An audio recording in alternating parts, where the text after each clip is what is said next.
Hi madam. என்ன பண்ணுறீங்க?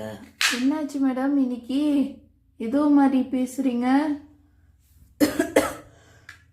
ரொம்ப இருமுறீங்களே, என்ன சளி பிடிச்சிருச்சா?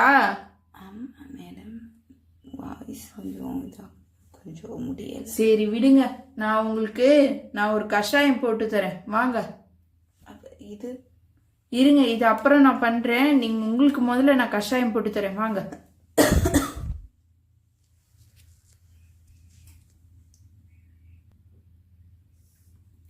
வாங்க மேடம், இப்போ நான் உங்களுக்கு கஷாயம் வைக்கிறது எப்படின்னு நான் உங்களுக்கு பண்ணி காமிச்சிடுறேன்.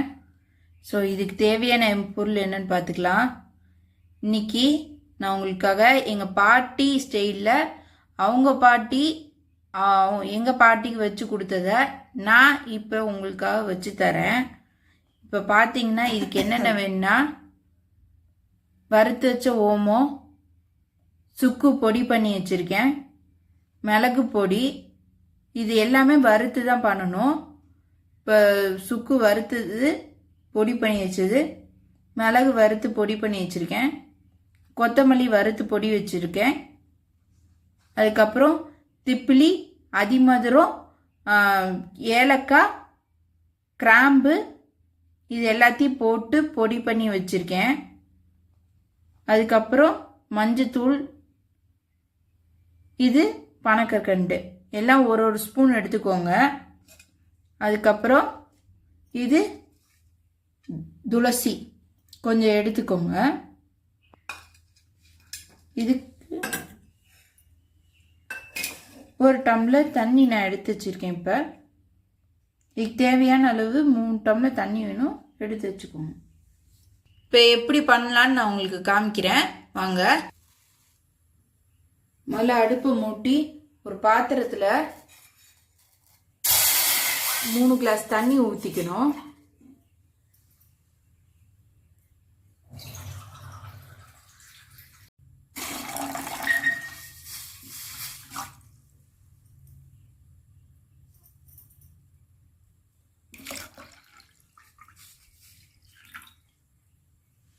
மொத்தம் 3 கிளாஸ் தண்ணி ஊற்றிருக்கேன். இது நல்லா கொதிக்கட்டும். கொதிச்சு வந்தோடனே நம்ம எடுத்து வச்சிருக்க இதெல்லாம் போட்டுடலாம்.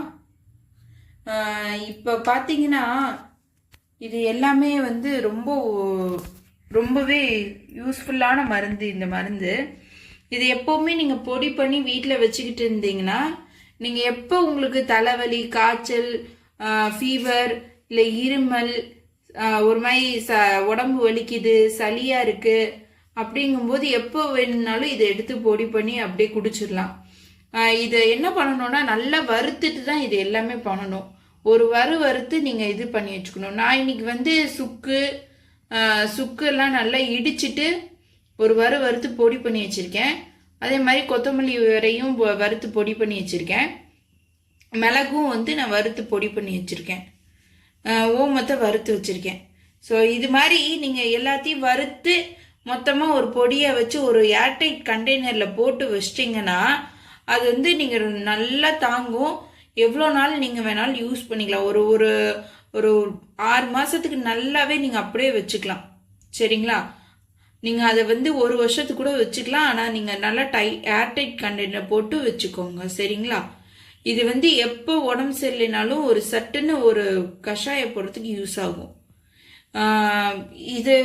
இது மட்டும் நம்ம துளசி மட்டும் வறுத்துக்க கூடாது, அப்படியே தான் போட்டுக்கணும். சரிங்களா? இப்போ என்ன பண்ணுங்க, நம்ம எடுத்து வச்சிருக்க அப்படியே இந்த பொடி எல்லாத்தையும் இந்த தண்ணிக்குள்ள போட்டுடலாம்.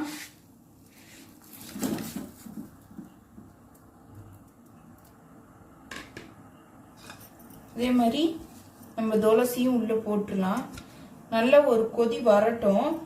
ஆக்சுவலி பார்த்தீங்கன்னா எப்போதுமே நீங்கள் வந்து கஷாயம் வைக்கிறீங்கன்னா அதுக்கு 3 டம்ளர் கிளாஸ் வைக்கிறீங்கன்னு வச்சுக்கோங்க. ஒரு டம்ளராக மாறுற வரைக்கும் இது நல்லா கொதிக்கணும். கொதிச்சு வந்தாதான் அது கஷாயம், இல்லைன்னா அது கஷாயம் கிடையாது. அதனால தான் இது சொல்றது.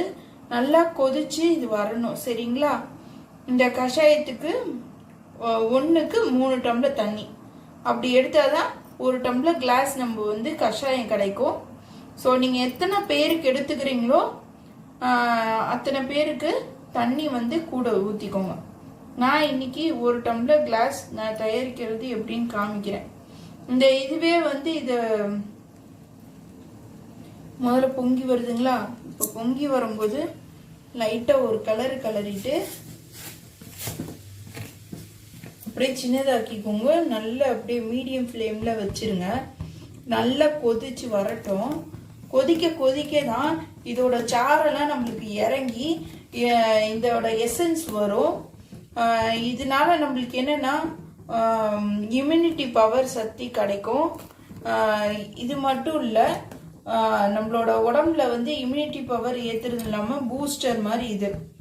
ஃபீவர் வந்தோடனே உடனே உள்ளே போய் இந்த கஷாயம் குடித்தோன்னா உங்களுக்கு வந்து ஃபீவரோ சளியோ காய்ச்சலோ எதாக இருந்தாலும் இருமலோ உடம்பு வலினாலும் இது சரியாகிறதுக்கு ஒரு இது. இந்த மருந்து வந்து நம்ம வீட்டிலே இருக்கிற கைப்பக்குவமான மருந்து. இது வெளியில் போய் நீங்கள் எந்த ஒரு இதுனா டக்குன்னு போய் டாக்டர்கிட்ட கொடுக்கணும்னு இல்லை. இது மாதிரி டக்குன்னு இது மாதிரி போட்டு கூட குடிச்சிங்கன்னா ஒரு மணி நேரத்தில் நல்லா கலகலன்னு ஆயிடுவீங்க. அதுக்கப்புறம் வந்து நீங்கள் ரொட்டீனாக என்ன ஒர்க்கோ அதை பார்த்துக்கலாம்.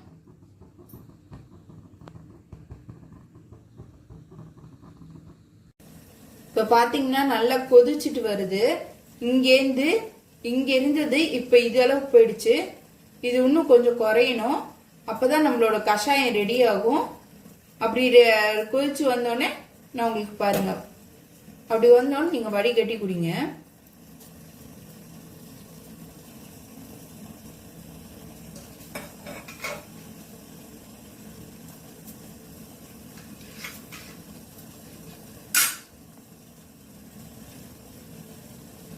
இப்போ வரப்போது மழைக்காலம்தான், சீசன்லாம் மாறி மாறி நம்மளுக்குலாம் வருது.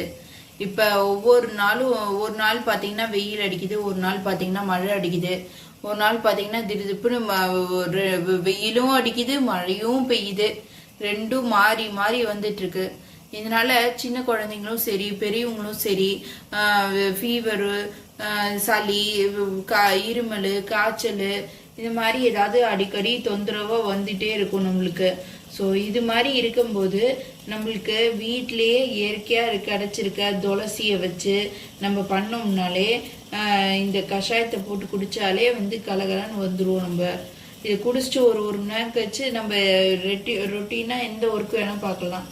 அது மட்டும் இல்லைங்க, இதில் துளசியில் பார்த்தீங்கன்னா உங்களுக்கு நேச்சுரலாகவே நம்மளுக்கு இம்யூனிட்டி பூஸ்டர் தர்றது இருக்கு. அதனால தான் நீங்கள் பார்த்தீங்கன்னா எந்த ஒரு கோயிலில் போனாலும் நம்மளுக்கு எக்ஸ்பெஷலி பெருமாள் கோயிலெல்லாம் போய் பார்த்தீங்கன்னா உங்களுக்கு தீர்த்தம் தருவாங்க. ஸோ அதை குடிக்கும் போதே நம்மளுக்கு வந்து இது கிடைக்கும். உங்களுக்கு இம்யூனிட்டியோ நம்மளுக்கு உடம்புல சத்து கிடைக்கணுக்காக தான் இந்த மாதிரி பண்ணுறாங்க. அது மட்டும் இல்லை, சுக்குல கால்சியம் சத்து இருக்கு. ஸோ சுக்குல கால்சியம் சத்து இருக்கனால நம்ம உடம்புக்கு கால்சியம் சத்து இதுக்காக நம்ம உடம்புல வலி கை கால்லாம் வலிக்குது பார்த்தீங்களா, அப்போ இந்த சுக்கு போட்டு குடிச்சிங்கன்னா எல்லா ஒரு வியாதிக்கும் போகும். ஒரு தலைவலினாலே சுக்கு போட்டு பத்தா போட்டு நீங்கள் உட்காந்தாலே போதும். ரொம்ப தலைவலிச்சுதா ஒரு சுக்கு எடுத்து நல்லா அரைச்சு 10 மாதிரி நெத்தியில போட்டுக்கோங்க. உங்களுக்கு வந்து இதை தலைவலி ஃபுல்லாக போயிடும். இப்போ பார்த்தீங்கன்னா நம்ம ஆல்ரெடி வந்து இவ்வளோ தூரம் வச்சுருந்தோம், இங்கேருந்து இவ்வளோ தூரம் குறைஞ்சி இப்போ வந்து இவ்வளோ தூரம் குறைஞ்சிருச்சு. இப்போ நம்ம கஷாயம் வந்து ரெடி ஆயிடுச்சு. ஸோ இப்போ நம்ம என்ன பண்ணிடலாம், ஸ்டவ்வை ஆஃப் பண்ணிடலாம். ஆஃப் பண்ணிட்டு இது கொஞ்சம் ஆறட்டும். லைட்டாக ஆறினோன்னே நம்ம வடிகட்டி குடிச்சிடலாம். வெதுவெதுப்பாக இருக்கும்போது இதை குடிங்க. இது வந்து 3 தடவை எடுத்துட்டிங்கன்னா ஒரு நாளைக்கு 3 வேளை எடுத்துட்டிங்கன்னா வந்து சரியாக போயிடும். ஒன்ஸ் நீங்கள் சப்போஸ் எடுக்கும்போது ஒரு டோஸில் உங்களுக்கு சரியாகலைன்னா 3 வேளை இந்த மாதிரி எடுத்து குடித்தா கூட உங்களுக்கு சரியாக போயிடும். அந்த மாதிரி பண்ணி பாருங்கள். ஃபீவராக இருந்துச்சுன்னா அந்த மாதிரி பண்ணுங்கள். ரொம்ப ஹை ஃபீவர் ஆகும்போது இப்போ நம்ம கஷாயத்தை வடிகட்டிக்கலாம். இப்படியே வச்சோம்னா நல்லா வடியும்.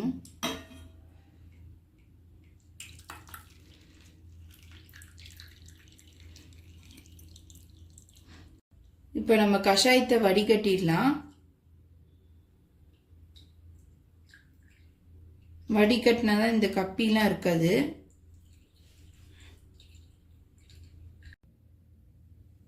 இந்தாங்க மேடம், உங்களுக்கான கஷாயம் ரெடி ஆயிடுச்சு. இதை குடிச்சு பாருங்க, அப்புறம் உங்களுக்கு குரல் சரியாயிரும். குடிச்சு பாருங்க மேடம். சரி மேடம்.